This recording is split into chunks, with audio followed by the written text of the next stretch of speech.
You're listening to TehachaPod with Key Budge, Corey Costello, and Greg Garrett.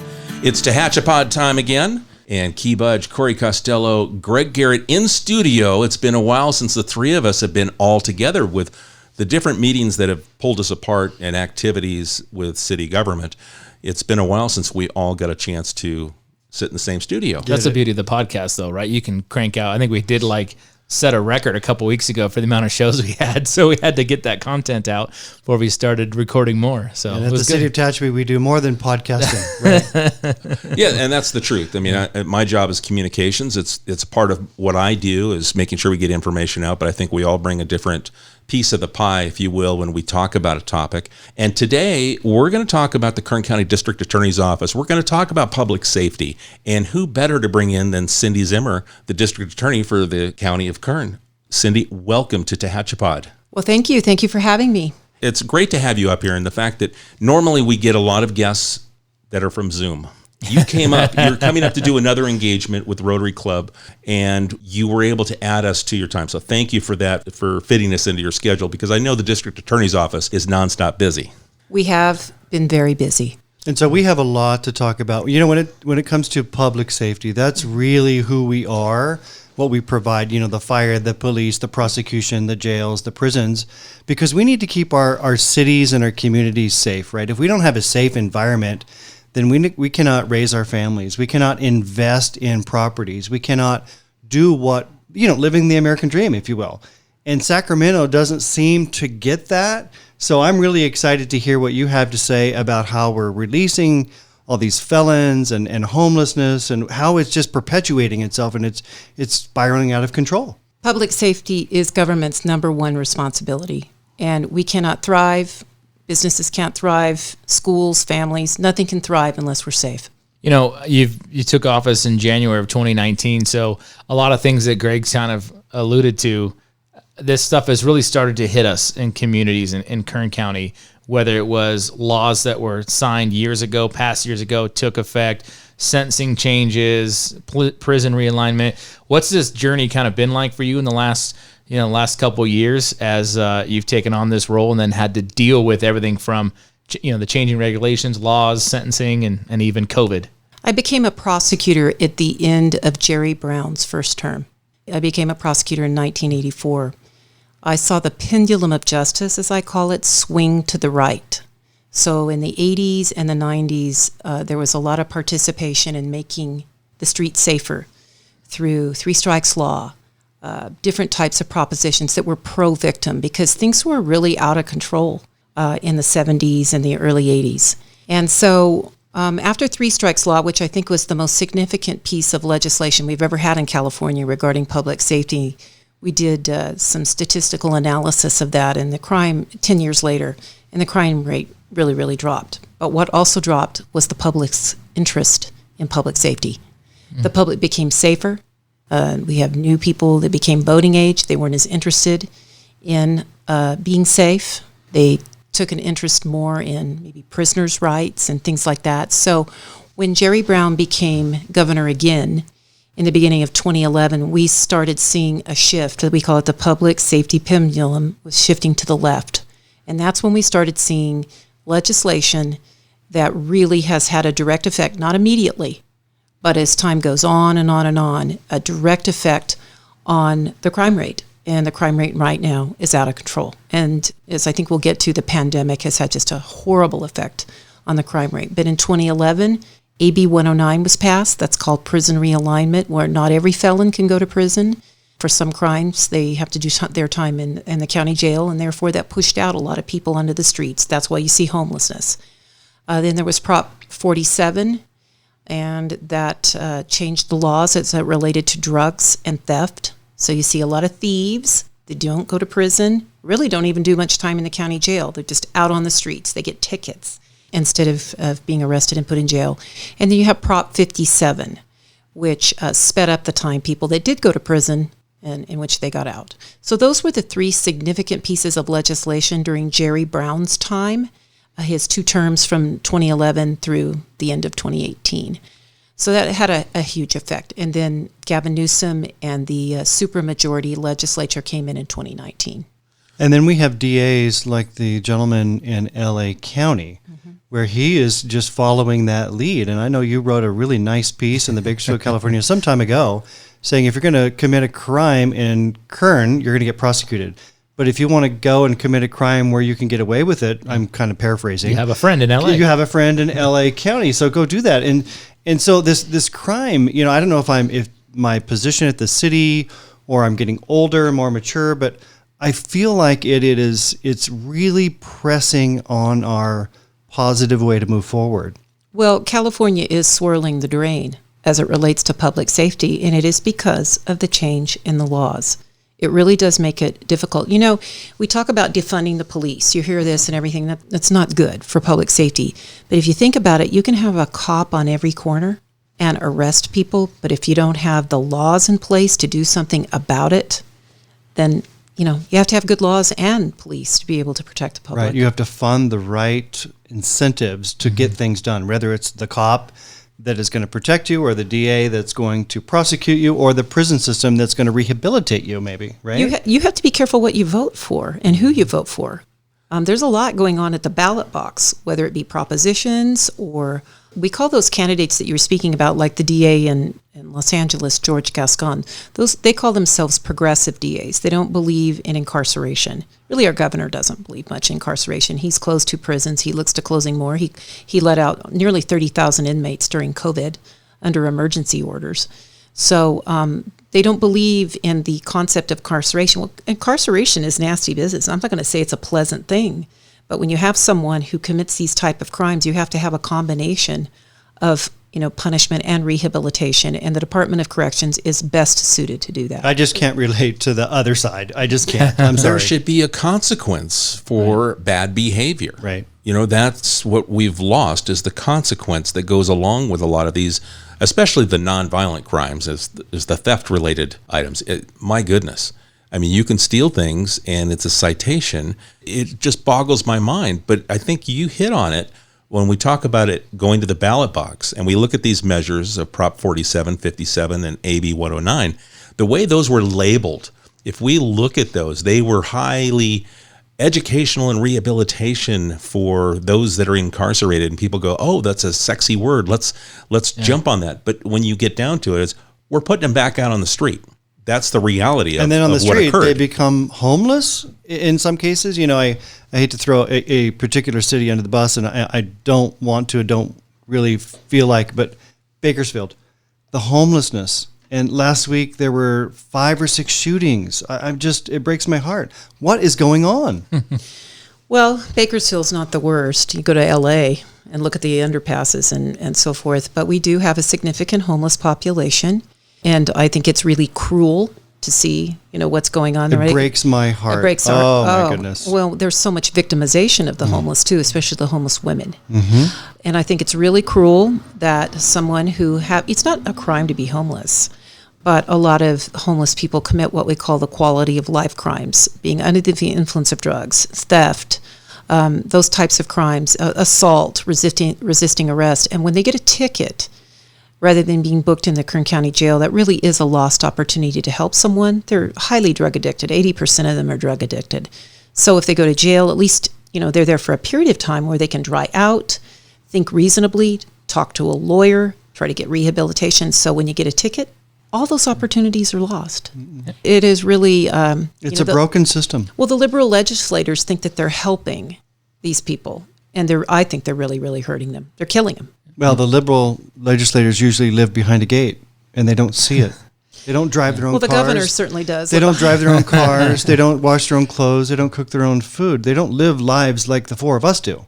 I think I'm pushing the limit here. Some of them are young and woke and, think that they know it all, even though they've never worked in the system. But, and you were talking about propositions being mislabeled. The Attorney General of California gets to name the proposition. And when Prop 47 was on the ballot, Kamala Harris was our Attorney General, and she was able to name that proposition safe schools. And it didn't have anything to do with schools. What it did was decriminalizing drugs and theft and made them misdemeanors. And What did that have to do with schools? The theory was, well, less people will go to prison, therefore there's going to be more state money to give to schools, but nothing ever went to the schools. So it was false. It was, misleading to the voters. But one of the things that I've tried to do as DA, I've had a lot of priorities. One of my priorities was to get out and educate the public about who you vote for and the laws that are on the books really do make a difference as it relates to public safety. That's, I think, something that we always call it inside baseball, that the law is so complicated, it's difficult for people to understand. So we try to break it down for people. And it's hard for people to break it down. The average voter, they're working hard, they're raising kids. Now they're educating their own kids. And it's just really hard to dive in. So do everything you can do to educate yourself. Pick up the phone, go to the internet and educate yourself on the initiatives. You brought up the AB 109 piece before, and that sort of jail space, which has such a trickle-down effect when people are having to serve time in county jails, because what happens is you don't put people in for, as Key pointed out, other crimes that before they'd go in. Now it's a promise to appear. We've had cases, obviously, when we detain somebody in Tehachapi, we ultimately need to get them down to the Laredo facility to be booked. So we've had cases, guys, and it happens a lot. And so they'll take somebody down, they'll drop them off at the jail, they'll go have dinner, and literally they're passing these people on the freeway coming back to Tehachapi because they've already been, the sheriff says, here's your notice, your promise to appear. I don't have any room because I'm housing these people doing this low-level felony sentence. And so that has that impact. Those folks are out on and then it gets to a point where you just decide, well, I don't need to take this person to jail because there's going to be no room anyway. And this is happening in a lot of counties. I have a friend who lives in Tulare County, had his truck stolen, $70,000 truck. When he found the guy because of a tracking device in his truck, the CHP helped him out, but then they said, look, we can take this guy to jail, but he'll be out in about an hour, or we can just give him a citation. And he is in correction, so he got it. He goes, I understand how it works. Just give him his citation and his promise to appear. And it was blowing to me. Guy stole a truck, and it was, oh, well, we don't have any room. And that's just a impact of those laws. It's super frustrating. As a city manager, I get a report from Chief Krager every morning about the last 24 hours crime in the city of Tehachapi. And we're a very low crime town, that's for sure, thanks in part to Chief Krager and his leadership and the force we have. But I see the same names. And I ask, I don't ask anymore because I know what the answer is, but you see the same names and we book them, we take them down to the jail and they're out and on the streets before our guy gets back up the hill. Yeah. It's super frustrating. And they're committing crimes in our city, in our community, and there's nothing we can do about it. Well, don't lose heart. We're not. That's why we're here. Don't do that. No. And I ran your statistics about what your most common crime is. We didn't really break it down as far as city of Tehachapi. Your crimes go to the Mojave Justice Court out in Mojave. Mm-hmm. They're freeway crimes, surprisingly, because the most crimes that are charged are misdemeanors for it's because of 58. Right. So it's driving without a license, driving under the influence. Those are your most common crimes. But what is really in the city of Tehachapi, what's happened, you have a lot of theft. Mm-hmm. A lot of theft, much more so than you used to. Now, the pandemic has had a horrible impact on public safety. And throughout the entire county of Kern, we had our highest number of homicides on record last year. In 2020, we had 125 homicides. If you count the 2 missing children from Cal City, that's 127. You didn't have a huge rise in homicides here, but everything went up regarding thefts and so forth. And there's a lot of causes, the release of all those inmates, children weren't in school, all kinds of things that contributed to that. Now, what do you see with organized retail crime and the freeway system? I know that when I worked in Los Angeles County, we would see it coming up to 14. I could see that maybe it continues from the 14 to the 58 to get back to the 99. And you see some of that behavior from LA criminals that are part of the organized retail crime that use these freeway corridors to target communities. We do have some organized retail crime. They do come up, a lot of them from foreign countries that do that, like Russians and different groups. They come up, they like to go to the outlet. It's one of the places because they have the expensive purses. But it's not our major problem. Is it like a smash and grab? They'll run in, grab a bunch of stuff and run out, and the employees don't really... The employees they're are told these to days, you don't touch them. And, before, years ago, they'd have security that would stop them. And if they used force, it turned from a theft to a robbery. Their source. But these days, they're instructed, I suppose, because of lawsuits. They do have the right to stop them. But they don't, because there's just how frustrating they could must get that be? shot. That's not our major problem as far as theft. We have homegrown criminals here that do the majority of the crime. There are people that are out on the streets that look for opportunities. You probably know about catalytic converter theft right now. right. It's out of control. Yeah. It's out of control. So many of them throughout the county. But those are not people from out of county usually come to do that. We have our own problems here. I always like to, when folks have a tough job, and you obviously have a tough job, and there's always a lot of challenges. We've talked about some of those challenges today, but there's always that bright side, right? The wins that you get. So tell us about some of those wins and some of the things that make you say, this is why I'm going, to work today. Well, we've accomplished a lot. I've been a DA for 37 years, but I've been the elected DA since January 2019. And when I came in, I had some priorities, and I think we've been pretty successful in establishing those. The first year I was in office, we were able to reduce violent crime. Our homicide rate went down in 2019 for the first time in 5 years. But we also created a crimes against peace officer unit that we haven't had before. So as you victimize, a police officer, it's not just a cost of doing business for a cop to get hurt on the job. You didn't get to do that. If you hurt a police officer, hurt him, you're going to be prosecuted for that. So we established a unit, and we've got some major convictions in order to protect our peace officers, because if they get injured, that's the end of their job. They're out. Their career's over. We've been able to do a lot of things with our crime lab. We're one of the few DA's offices in the state that has our own crime lab, where we do our DNA analysis, our ballistics analysis, and we really have gone quite far in doing that and been able to solve some cold cases. And then one of the things I feel very happy about doing is going out and talking to the public, which I do quite a bit. But, we had a very, very sad thing that happened on July 25th. And I remember the date because it's actually my birthday, that Deputy Philip Campus was murdered while trying to rush in and save a family. The community outpouring in Kern County for the death of that officer, maybe in some of these cities, you wouldn't have that. But in Kern County, Bakersfield, and the entire county, there was such an outpouring of support for Sheriff Donnie Youngblood and for the other deputies, because we're hurting. We're all hurting. I knew Philip. We're all hurting. And that was a horrible thing to happen, but it was heartwarming that people in Kern County do support law and order. They support law enforcement. And that doesn't get publicized as much, because you look on the flip side of that and everything that happened last summer, and even just recently, with the city of Bakersfield trying to adopt their budget to put money into the Bakersfield Police Department. There was a small group of 6 people that were trying to be progressive and say you should take this funding away from BPD and it should go to this social program. And they got all the attention in the world from the media, right?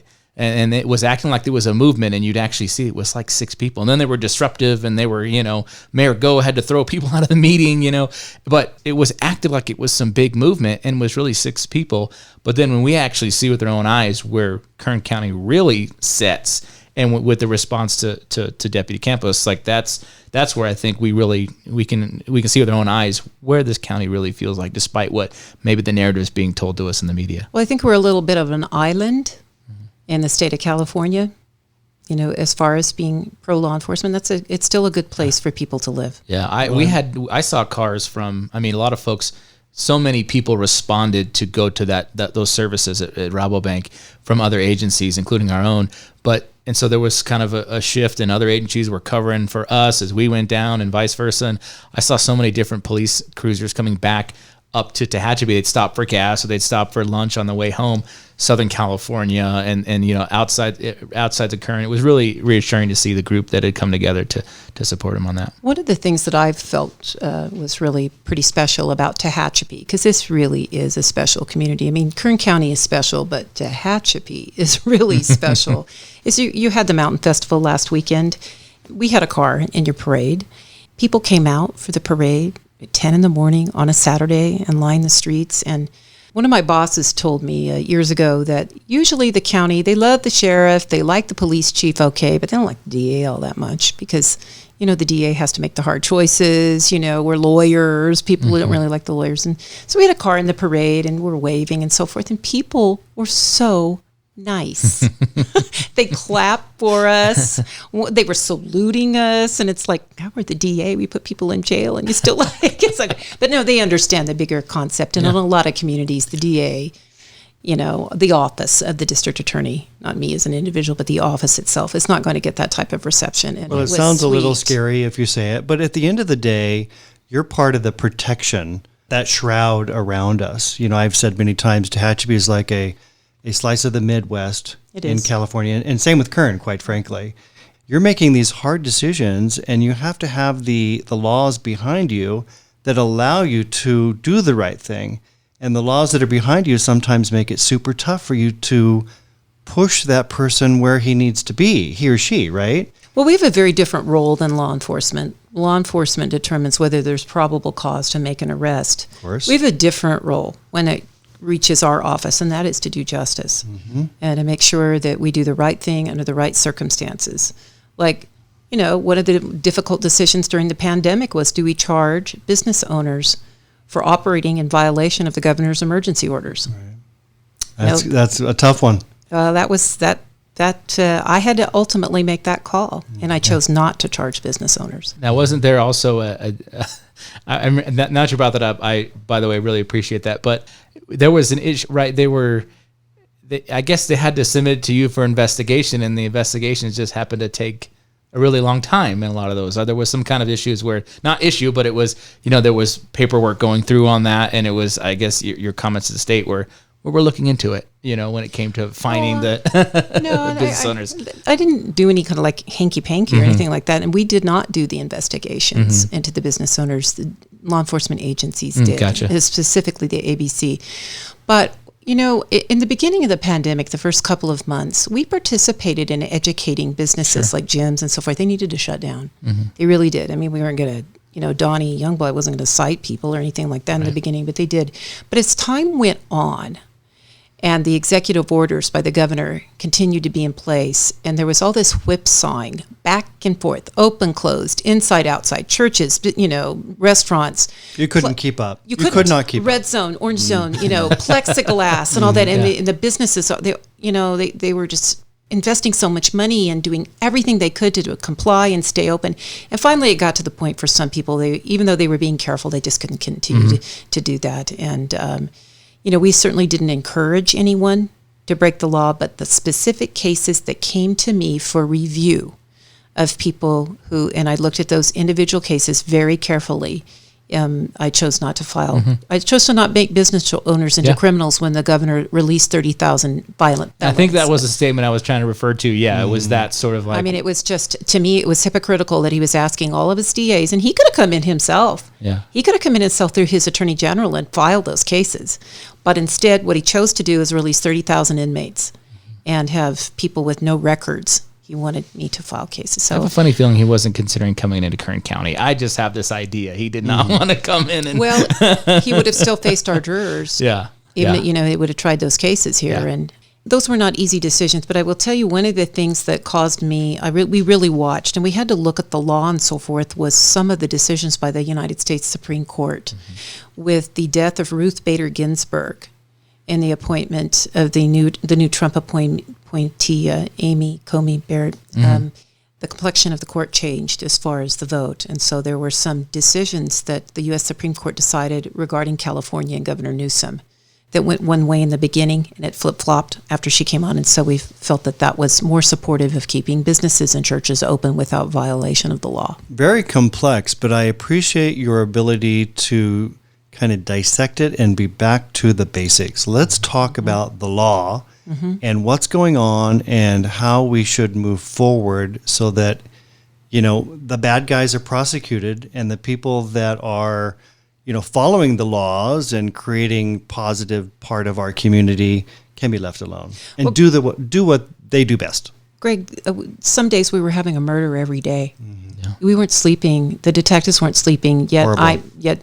I was asked to prosecute a business because one patron was in there, having a taco. Come on. Yeah, we're exhausted. We haven't lost our minds, but others have. Well, and also I do want to tell you this: our prosecutors were working at home a little bit for the first 2 months, and in June of 2020, I ordered them back to work. We were essential. We operated like we were essential business. We did not work at home. We couldn't. Yeah. Criminals did not shelter in place.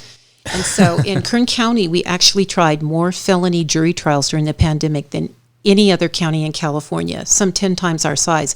Los Angeles County still has not done a trial since the pandemic began. I don't know where their inmates are going. What did you just say? Lord. L.A. County has not tried a felony jury trial yet.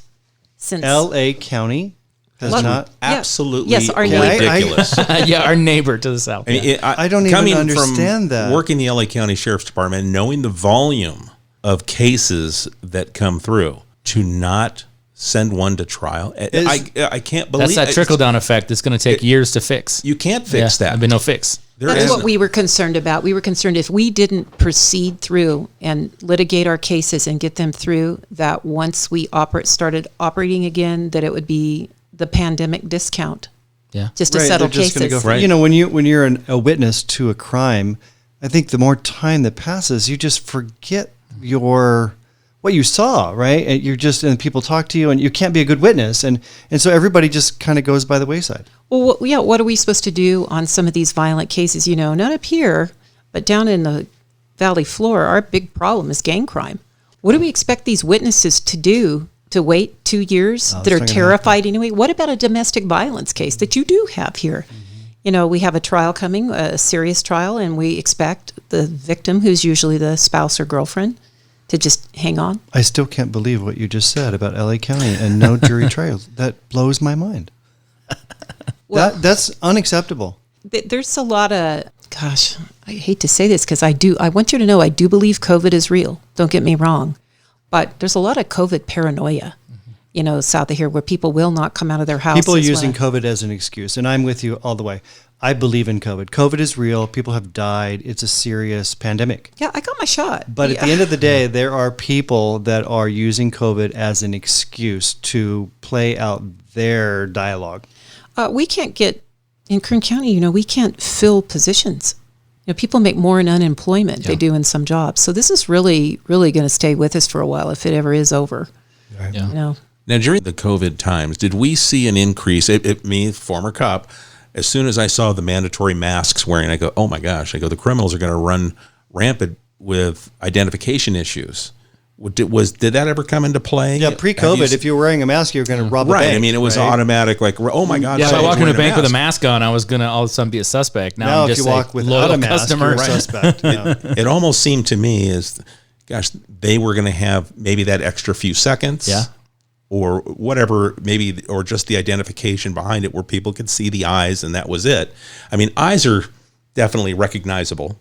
That's something that people can ID, but I'm just curious if... Well, of course, that I think criminals used the mask to hide behind in order to do something. But quite honestly, eyewitness identification in a court of law has been more difficult for us to prove cases with just eyewitness identification because those cases have not stood up over time.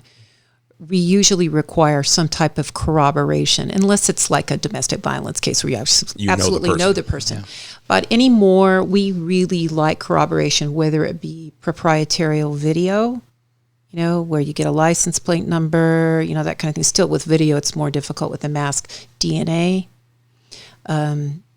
you know, cell phone evidence, that's the big evidence. You know, everybody puts it, you know, these criminals can't stay off their phone. So the phones have been the best source of evidence, regardless of the crime. So, yes, they've tried to hide behind their masks, and it does make identification a little bit more difficult, but it's not been the exclusive piece of evidence that we rely on anymore anyway. You just get smarter. You find a different way to prosecute them and find out exactly the identity. Yeah. Well, we just want to make sure we have the right person. Mm-hmm. You know, we're very, very careful, you know, and make sure that we have the right person. We don't ever want to convict the wrong person. We have 40,000 cases a year that come through our office.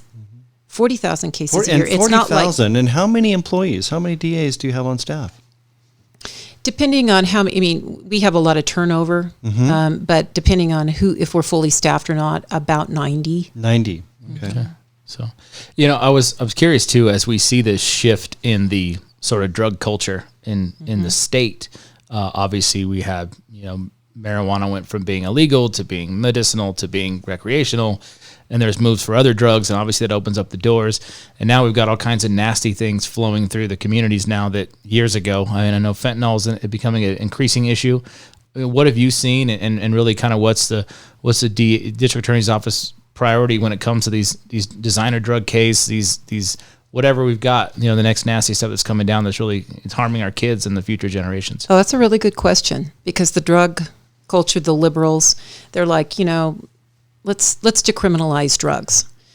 So with AB 109, someone that's convicted of drug sales, no matter what the drug is, can't go to prison.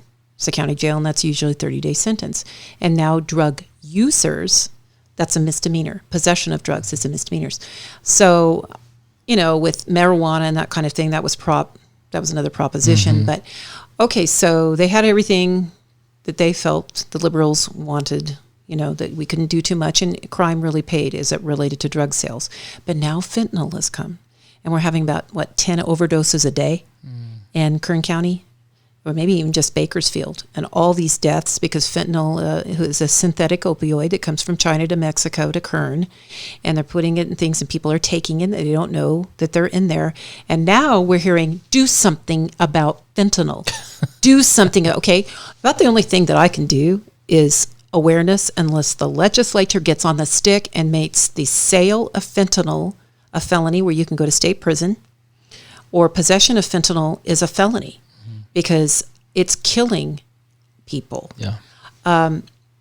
We can prosecute for homicide if somebody gives someone fentanyl that they know is fentanyl, and that person takes it and then dies. So we are starting to give warnings in court to people who possess and sell fentanyl. We call them Watson warnings. It's something similar to what you do like with a drunk driver. You've just been convicted of drunk driving, sir. Do you realize that drunk driving is dangerous? And if you get convicted in the future of drunk driving, which someone dies, you can be prosecuted for murder. That's called a Watson advisal. It's the name of a case. We're doing that now with fentanyl. We're starting to give a fentanyl warning because these people are just dealing fentanyl at parties. We had a girl testify before the Board of Supervisors this week.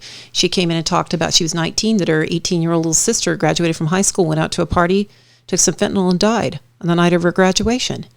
So, it's coming back that you have taken our tools away from us to be able to do something with a serious drug problem, which is fentanyl. And so we're going to do a big campaign coming up. We're going to partner, I think, with the DEA, and hopefully we can get some money for that, for billboards and going into high schools and that kind of thing. But it really does affect people of all ages.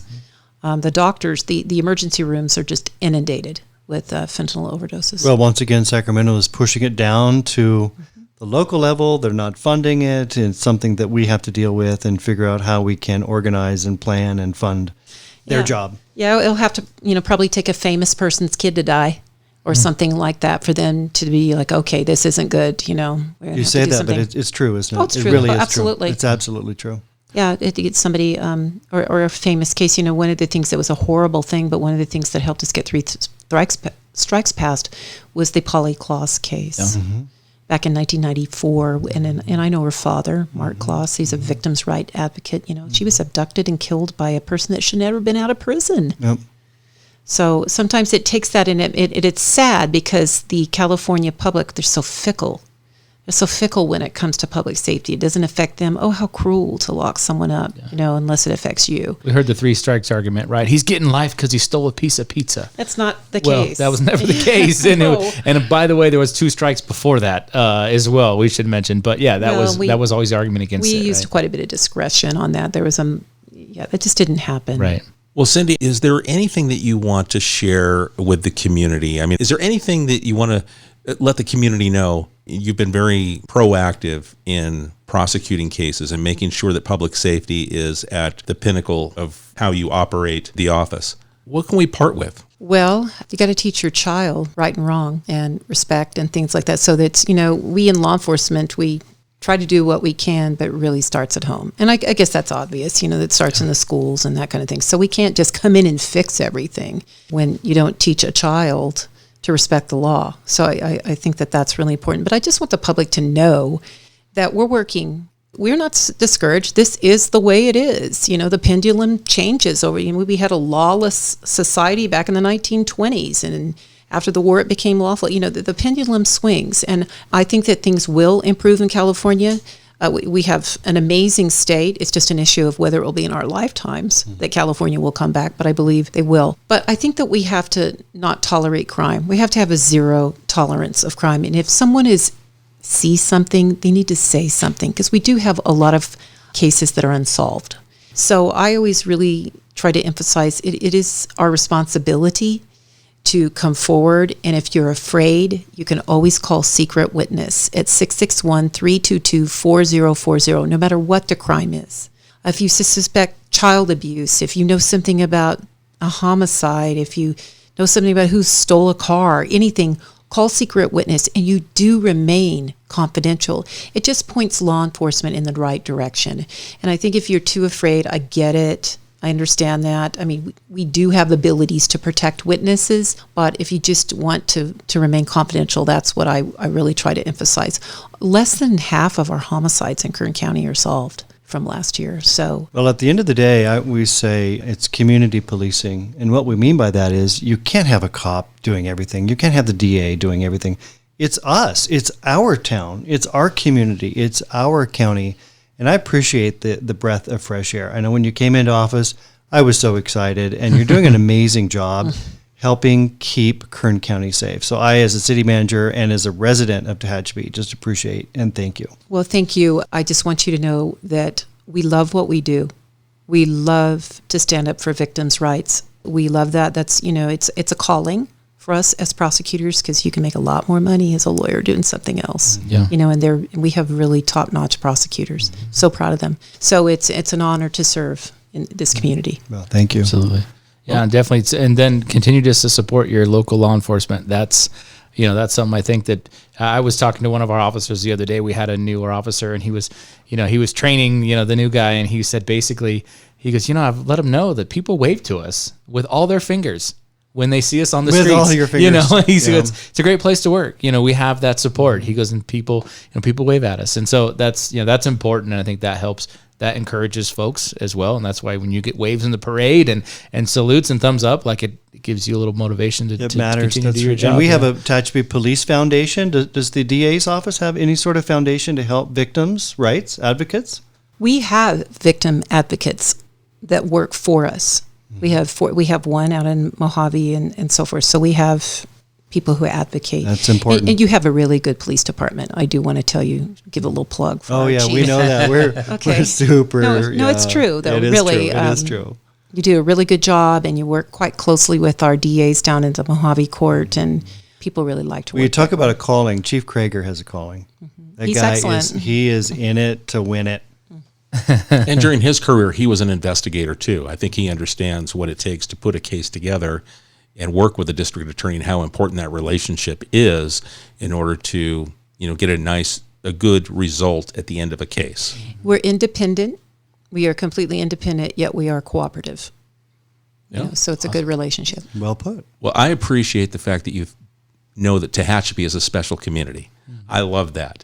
That is something that I take away, and I feel the same. And I appreciate how hard the district attorney's office works. It's not easy. The community needs to make sure they understand the amount of work that goes in, how many cases that are on desks, and how thick these files and volumes of paper are that they go through to make sure that when they litigate, it's presented in a manner that is understandable to those that are in the jury. Well, like Cindy said, you got to get it right. You don't want to prosecute the wrong guy. Never. That's a big fear. Mm-hmm. But most of our cases don't even come close to that. That would have been weeded out really by the law when enforcement. You know. Well, you rely on evidence, truth and facts. The truth never changes, but lies always do. Well, Cindy, thank you so much for making the time for us and our community. We really appreciate you coming up here to Tehachapi. Guys, anything in closing? I think this was a very informative Learned a lot show. Again, right? Yeah, We learned a lot. Absolutely. So we appreciate the time once again, and you have our support. And Come folks, back anytime. if anyone has any questions, maybe it's something that Cindy's able to answer, we'll get the question to her so that way you can get that answer. Or if you've got a question or a show thought, something that you'd like us to talk about, send that to media@TehachapiCityHall.com. We appreciate your time, and we'll catch you again soon here on TehachaPod. TehachaPod is a conversation about Tehachapi designed for the people who live here or who would like to know more about this mountaintop community. If you have a question you would like answered, email media@TehachapiCityHall.com. We will try to answer it on a future episode of TehachaPod.